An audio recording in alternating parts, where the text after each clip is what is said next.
selama lebih kurang 2 bulan. Nah, saya bukan berarti menggurui Bapak Ibu, saya cuma berbagi hal yang baik saja. Silakan di next. Nah, ada beberapa hal yang akan kita bahas di sini. Yang pertama, perubahan paradigma belajar, disiplin positif, nilai-nilai kebajikan, kebutuhan dasar manusia, kemudian motivasi perilaku manusia, posisi kontrol guru, keyakinan kelas, kemudian terakhir segitiga restitusi.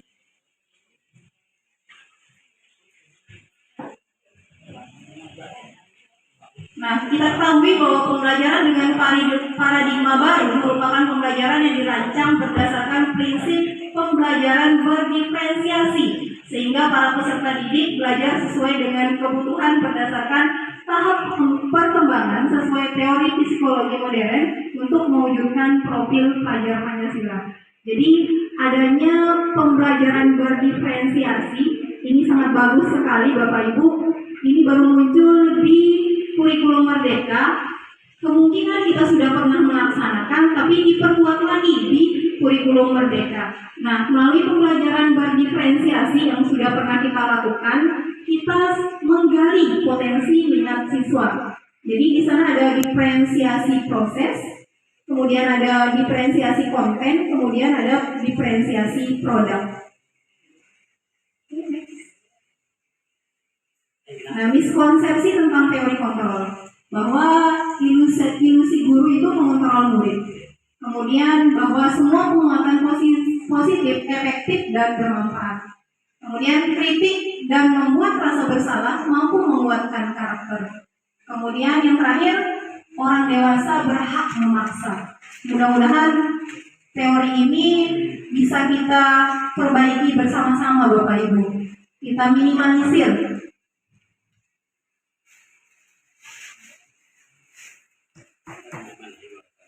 Mengubah paradigma stimulus respon ke pendekatan teori kontrol. Nah, di sana ada perbandingan bagaimana stimulus respon, kemudian ada teori kontrol. Kemudian kalau di stimulus respon realitasnya atau kebutuhan kita semua, kalau di teori kontrol itu realitas atau kebutuhan kita berbeda. Kemudian semua orang melihat hal yang sama. Di teori kontrol setiap orang memiliki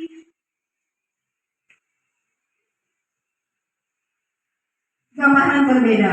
Kemudian yang ketiga, kita mencoba mengubah orang agar berpandangan sama dengan kita. Tetapi di teori kontrol, kita berusaha memahami pandangan orang lain tentang dunia. Jadi kita melalui teori kontrol ini kita berpikir luas dan terbuka Bapak Ibu. Kemudian perilaku buruk dilihat sebagai suatu kesalahan. Kemudian dengan teori kontrol semua perilaku memiliki tujuan. Kemudian berikutnya orang lain bisa mengontrol saya. Di teori kontrol hanya Anda yang bisa mengontrol diri Anda. Kemudian saya bisa mengontrol orang lain, Anda tidak bisa mengontrol orang lain. Kemudian pemaksaan ada pada saat bujukan gagal. Kemudian di teori kontrol kolaborasi dan konsensus menciptakan pilihan-pilihan baru. Model berpikir menang kalah, kemudian di teori kontrol, model berpikirnya menang-menang. Kalau menurut Bapak Ibu, disiplin positif itu seperti apa? Yang mau memberikan tanggapan? Disiplin positif. Baju dimasukkan, contoh aplikasinya ya? Ya, seperti itu. Ada yang lain?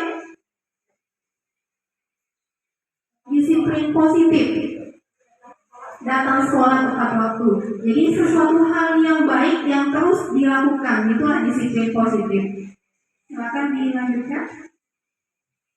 Nah, kemudian nilai-nilai kebajikan, nilai-nilai yang disepakati bersama lepas dari suku bangsa, agama, bahasa maupun latar belakang. Di situ ada beberapa contoh nilai kebajikan dari suatu institusi atau organisasi. Beriman dan bertakwa pada Tuhan Yang Maha Esa dan berakhlak mulia, itu profil pelajar Pancasila. Kemudian Ibu Primary Years Program, toleransi, rasa hormat, integritas, mandiri, menghargai, antusias, dan lain sebagainya. Kemudian ada keterampilan hidup, dapat dipercaya, lurus hati, pendengar yang aktif, tidak merendahkan orang lain, dan memberikan yang terbaik dari diri. Kebutuhan dasar manusia, sebenarnya apa sih yang kita butuhkan? Apa sebenarnya yang kita butuhkan, Bapak Ibu? Kebutuhan dasar kita sebagai manusia itu kira-kira apa saja? Butuh diperhatikan, saling memberi. Apalagi Ibu, Bapak Ibu, kebutuhan kita sebagai manusia. Butuh duit, butuh makan, kebutuhan dasar. Ada lagi?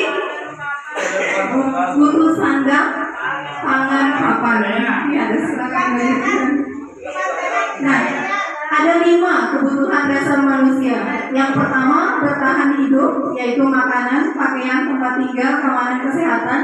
Kemudian kasih sayang dan rasa diterima. Rasa diterima, diperdulikan, berbagi, kerjasama menjadi bagian dalam kelompok. Kemudian penguasaan, harga diri, keinginan untuk dianggap, memimpin, berprestasi, diakui, didengar. Kebebasan, mandiri, memiliki pilihan. Kemudian kesenangan, ini yang dibutuhkan oleh siswa-siswa kita, Bapak Ibu. Terkadang mereka membuat ulah, pada dasarnya itu mereka membutuhkan, ingin dihargai, ingin diperhatikan. Nah, disitulah peran kita menjalankan fungsi kita, fungsi kontrol kita sebagai guru, yaitu fungsi manajer. Kemudian ada motivasi perilaku manusia, ada 2. Ada yang intrinsik, ada ekstrinsik. Nah, kalau ekstrinsik, misalkan si A misalkan datang tepat waktu. Nah, ada dua kemungkinannya. Yang pertama, menghindari hukuman, kemudian atau ingin mendapatkan penghargaan dari orang lain. Bisa jadi kemudian dari intrinsiknya ingin menghargai diri sendiri dengan nilai-nilai yang mereka percaya. Seperti itu, Bapak Ibu. Jadi kalau anak-anak yang suka bolos, suka buat masalah, berarti belum memahami bagaimana motivasi diri dari dalam dirinya sendiri. Nah, kemudian terkadang kita sebagai guru, mohon maaf Bapak Ibu ya, sering memberikan hukuman dengan beberapa konsekuensi. Kemudian yang paling bagus kita melaksanakan restitusi. Hukuman biasanya tidak terencana atau tiba-tiba. Contoh, Panae misalkan ada siswa yang datang telat, diberi hukuman membersihkan kamar mandi. Nah, berarti hukumannya secara tiba-tiba. Kemudian kalau yang restitusi, yaitu kita menciptakan kondisi bagi murid untuk memperbaiki kesalahannya, menanyakan kenapa kamu sampai melakukan sebuah kesalahan. Nah, ini 5 posisi kontrol guru. Yang pertama sebagai penghukum, pembuat merasa bersalah, teman, pemantau, manajer. Bagaimana dikatakan seorang guru itu sebagai penghukum?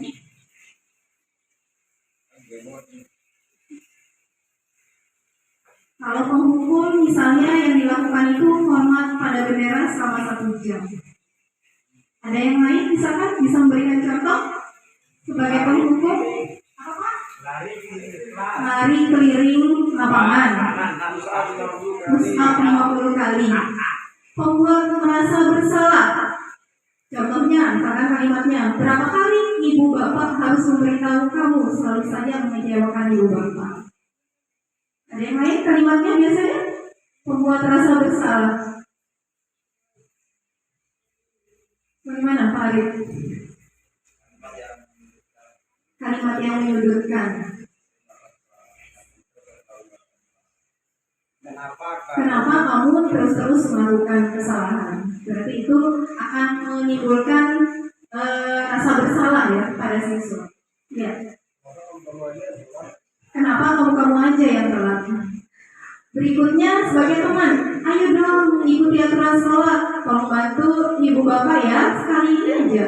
Ya sudah, tidak apa-apa, lain kali jangan sampai berbuat seperti ini lagi. Jadi kita menganggap mereka sebagai teman, Bapak Ibu. Ini tidak baik juga untuk perkembangan anak kita. Kemudian pemantau, kamu sudah melanggar peraturan sekolah, kamu tahu konsekuensinya. Setelah upacara, kamu beri atributnya ke koperasi dan jangan diulangi lagi. Itu pemantau. Kemudian yang terakhir sebagai manajer. Nah, ini yang sebaiknya yang harus kita lakukan. Apakah kamu tahu kesalahanmu? Kira-kira bagaimana kamu memperbaiki kesalahanmu? Itu contoh kalimat dari kita bertindak sebagai manajer.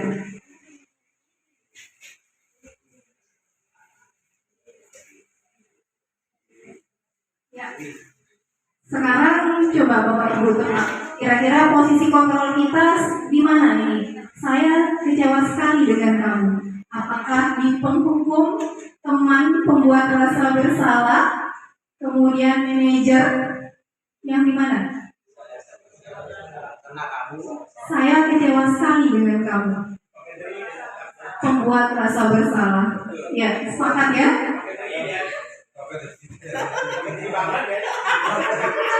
Kemudian kamu tidak pernah melakukannya, kamu tidak pernah benar melakukannya. Kira-kira posisi kontrol kita di mana? Penghukum. Penghukum. Berikut, apa rencanamu untuk menyelesaikan masalah ini? Kira-kira posisi kontrol kita di mana? Di posisi yang mana? Ada penghukum, ada teman, ada pembuat rasa bersalah, ada pemantau, ada manajer. Manajer. Ya. Ayolah lakukan demi Bapak Ibu ya. Sebagai teman. Kemudian kamu tidak pernah mendapatkan nilai jika tidak mengerjakan tugas.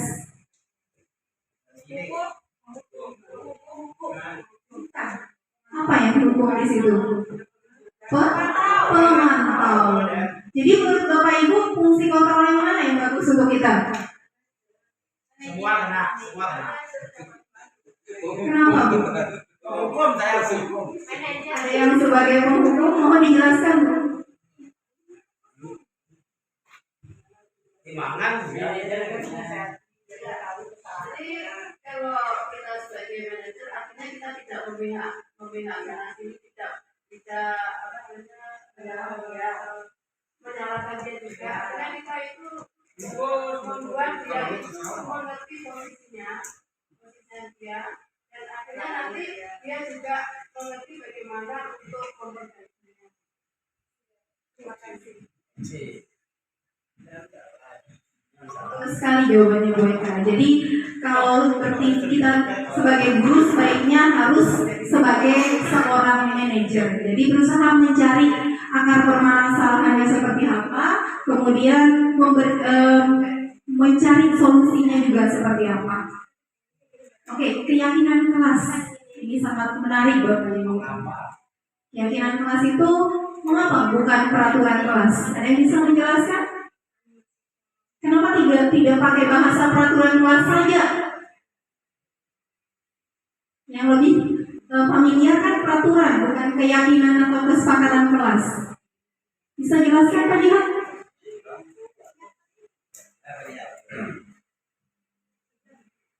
Kalau keyakinan itu lebih mengarah kepada sentuhan hati dan menanamkan kepercayaan dan keimanan akan dirinya seseorang sehingga akan berkat pada dirinya. Tapi kalau peraturan itu biasanya dibuat untuk dilanggar, itu biasanya.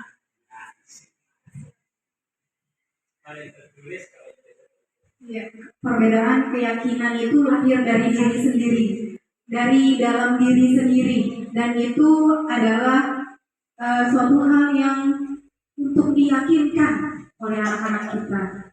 Kalau peraturan biasanya dibuat sepihak, tidak berdasarkan kesepakatan antara beberapa pihak. Jadi ini hal yang sudah pernah saya lakukan di kelas, Bapak Ibu, izin berbagi, izin share praktek baik. Jadi setiap awal pelajaran saya selalu, sebelum saya melangkah lebih jauh, saya selalu membuat kesepakatan kelas atau keyakinan kelas dengan siswa saya. Jadi dengan keyakinan kelas yang sudah kita buat, kita meminimalisir kesalahan-kesalahan yang akan mereka lakukan. Adapun langkah pembentukan keyakinan kelas, yang pertama bersifat abstrak, kemudian berupa pernyataan universal, dibuat dalam pernyataan positif. Maksudnya, misalkan tidak boleh datang telat, maka kalimat positifnya datang telat, maksudnya datang sekolah tepat waktu. Tidak boleh buang sampah sembarangan, maka kalimat positifnya Buang sampah. menjaga kebersihan. Kemudian tidak boleh bajunya dikeluarkan, maka berpakaian rapi. Seperti itu Bapak Ibu dan lain sebagainya. Kemudian sedikit saja agar mudah diingat. Kemudian sesuai dengan kondisi kelas dan sekolah sehingga mudah diterapkan. Kemudian terakhir semua warga sekolah atau warga kelas dilibatkan saat membuat keyakinan kelas. Terakhir, segitiga restitusi. Nah, ada 3 tahap segitiga restitusi. Yang pertama, validasi tindakan yang salah. Kemudian, mohon maaf Bapak Ibu, menanyakan keyakinan, kemudian menstabilkan identitas, baru validasi tindakan yang salah. Suatu proses dialog yang dijalankan oleh guru agar menghasilkan murid yang mandiri dan bertanggung jawab.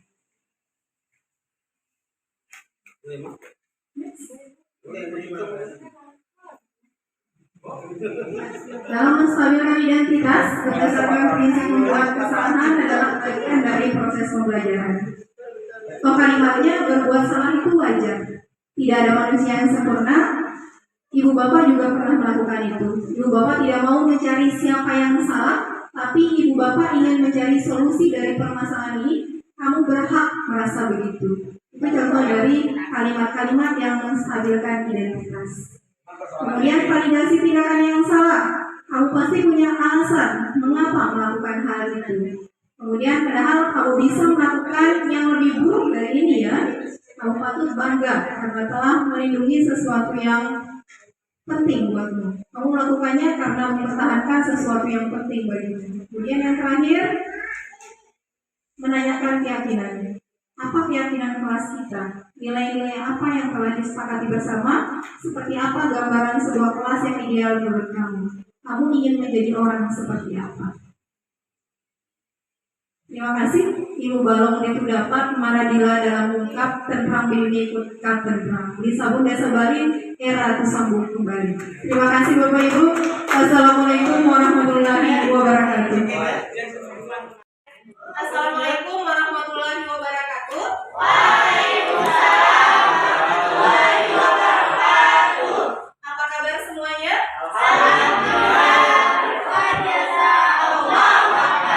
Semuanya sehat ya? Ya. Anak-anak hebat dan cemerlang, hari ini Ibu akan melakukan sesuatu dengan kalian, yaitu membuat kesepakatan atau keyakinan kelas untuk kelas kalian. Baik, aturannya kalian Ibu bagikan ini namanya stick note. Nah, di stick note ini nanti kalian akan menuliskan kesepakatan kelas yang kalian inginkan itu seperti apa, lalu ditempel di papan tulis. Sepakat ya? Ya. Ibu kasih waktu 1 menit cukup untuk menulis ini. Baik, silakan. Mulai dari Tiara.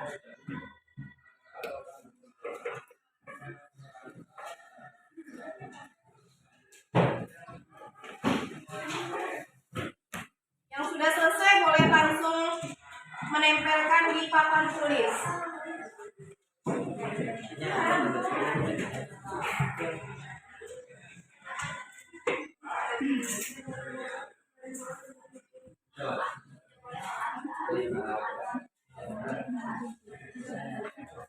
Apa nih?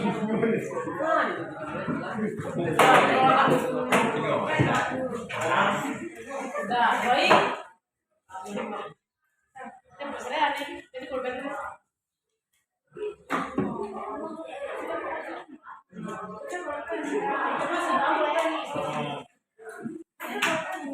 Yes, silakan. Ada yang belum kebagian stiker? Sudah ya?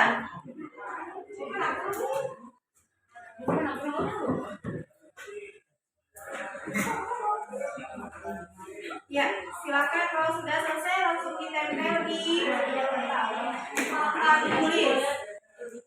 Kesepakatan kelas. Satu itu. Atau keyakinan kelas. Satu itu. Satu aja cukup. Ini Pak. Iya, Pak. Yuk, silakan ditempel.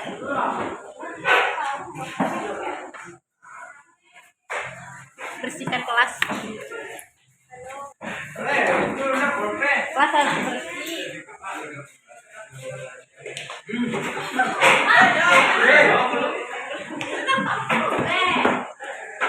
Baca ya ini.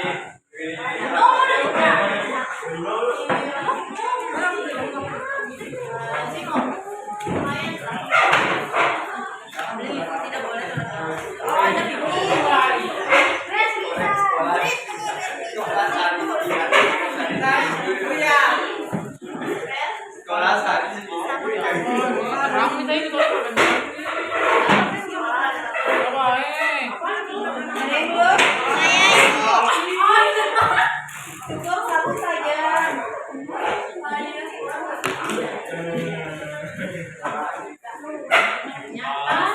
ini tidak mau memakai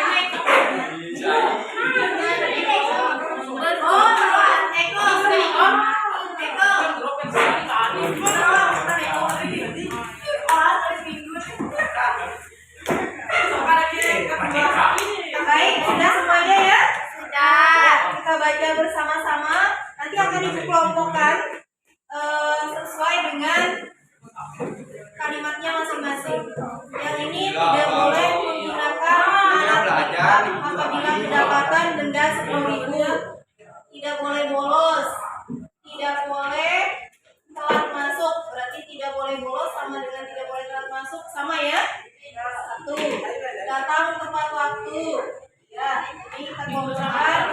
Tidak boleh untuk panjang, tidak apa-apa asal dengan jangan menghalangi penglihatan. Rambut minimal 25 cm. Dan tidak boleh makan, ini sudah ibu kelompokkan. Tidak boleh berbicara. Tidak boleh memakai lipstik.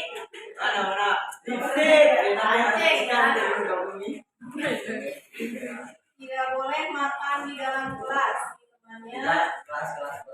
Kemudian saat jam pelajaran suasana kelas harus tertib.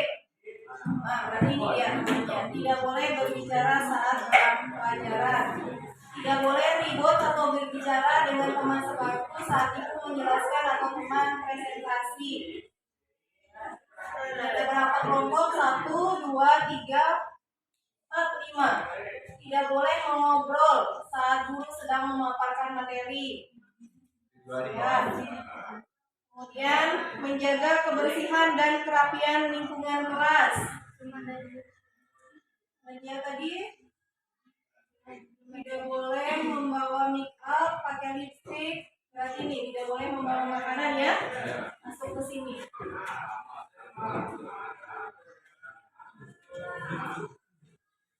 Kita buat sendiri dulu ini, karena ini makan, ini kebersihan. Angkat tangan bila berpendapat. 1.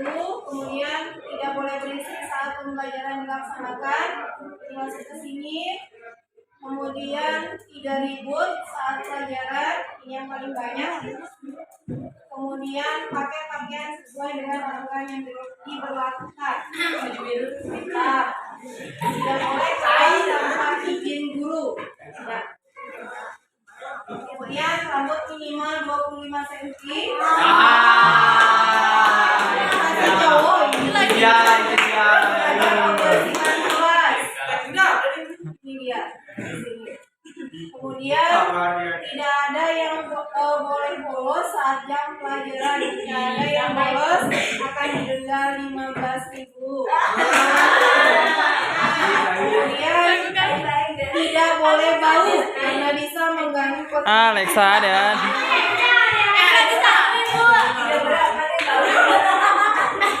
Ibu lagi satu ibu.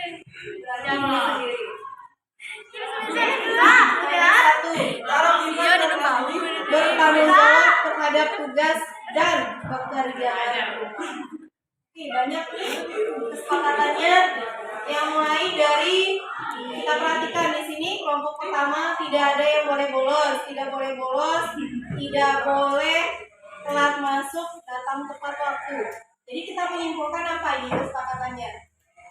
Kalau tidak boleh telat, tidak boleh bolos, datang tepat waktu, maka keyakinan atau kesepakatan kelasnya kita buat seperti apa nak? Masuk kelas tepat waktu.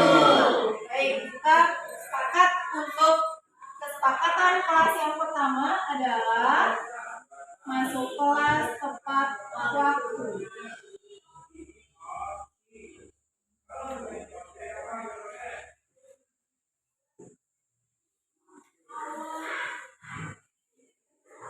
Ya, yang kedua, berarti ini gugur ya, ini sudah, yang ini sudah. Yang kedua, tidak boleh pakai lipstik, tidak boleh menggunakan alat make up apabila kedapatan denda 10.000. Apa ini kesepakatan kelasnya? Tidak boleh memakai riasan berlebihan. Tidak boleh memakai riasan berlebihan. Kalau kalimat positifnya apa kira-kira? Tidak boleh pakai Apa? Menggunakan kosmetik. Tidak boleh menggunakan kosmetik atau Denda 10-15.000. berhias sewajarnya, ya. Berhias Denda sewajarnya. 10.000. Harus dendanya ini. 25 senti. 25 senti. 25. Sepakatan dong. Ya. Nomor 3. Sepakatan. Tidak boleh keluar tanpa izin. Tidak boleh di sini berarti. Ini satu kelompok 2, 4, 6, 7. Saat pelajaran suasana kelas tertib, tidak boleh bicara saat pelajaran, tidak boleh ngobrol, tidak boleh keluar, kemudian tidak boleh berisik, tidak boleh tidur. Saat jam pelajaran. Saling tertib dalam pelajaran atau saling menghormati dan Menghargai. ya, saling ada 2 berarti di situ anaknya tertib dalam pelajaran, kemudian saling menghormati dan saling menghargai.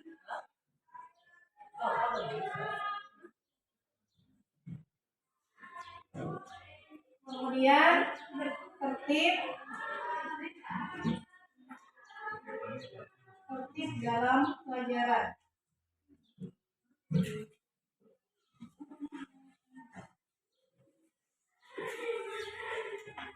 Kemudian berikutnya tadi ada izin jika keluar kelas. Izin jika keluar kelas.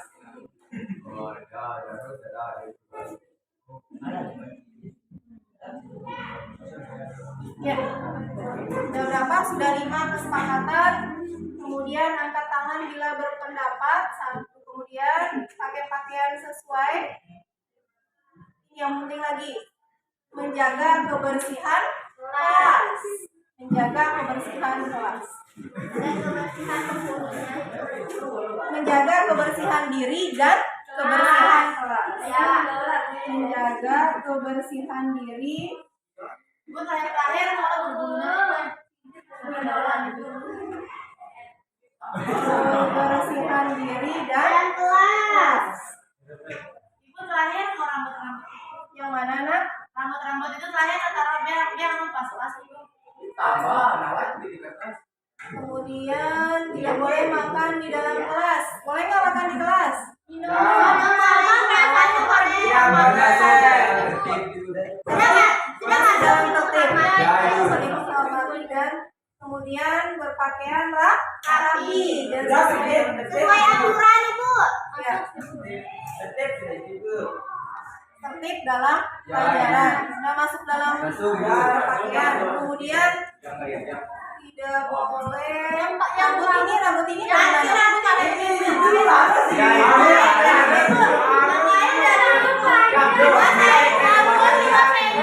Jawab ada tugas. Bertanggung jawab terhadap tugas ini bagaimana? Ya, bertanggung jawab terhadap tugas. Bertanggung jawab. Bagaimana tadi masalah rambut kayaknya ada yang komplain. Ya, ini. Kenapa? Ini ada ibu. Ya, ini betul. Kalau samping itu artinya bisa kan kalau begitu. Ya, ini yang penting rapi Rambut aja harus sini. rapi dan panjang tidak melebihi Ah, ya. 5 cm. Bisa ke? Ya.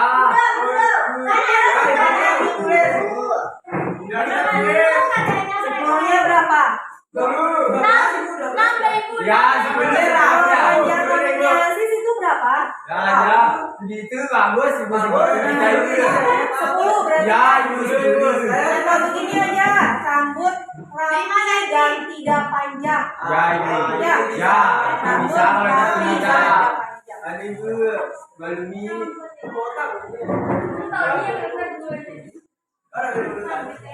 Dan rambut belakangnya panjang kan ada yang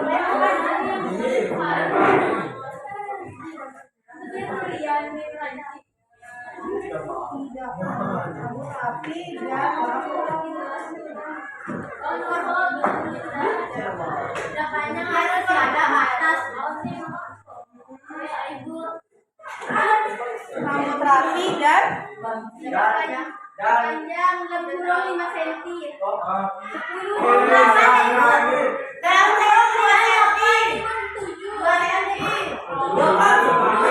dulu dengar mereka dulu Apa? Aziz jangan Rizky rambut Rizky kan panjang ya. Kalau menurut kalian rambut Rizky panjang nggak?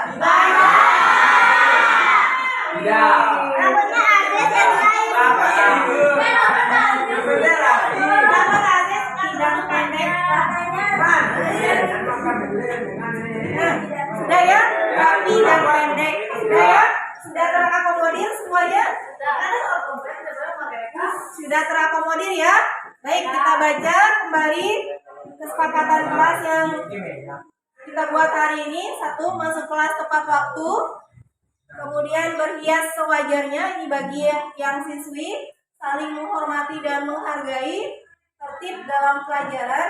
Nah, yang 3 ini, 3, 4 ini maknanya luas anak. Ya, maksudnya jika kalian mau bertanya, angkat tangan. Ya, berpakaian dengan rapi juga. Semuanya sudah mencakup. Kemudian izin jika keluar kelas, menjaga kebersihan diri dan kelas, rambut rapi dan pendek. Sudah? Sepakat ya? Ini akan kita tempel dan tidak boleh tercabut. Tidak boleh ada yang cabut. Nah, nanti hari Senin dibawa bahan yang kuat. Atau nanti kita buat ininya kayak bingkai gitu ya, biar tetap kalian baca di setiap hari, setiap waktu. Kemudian kalian bisa melakukan apa yang sudah kita sepakati. Baik, untuk hari ini terima kasih atas kerja baiknya. Cukupkan. Wassalamualaikum warahmatullahi wabarakatuh.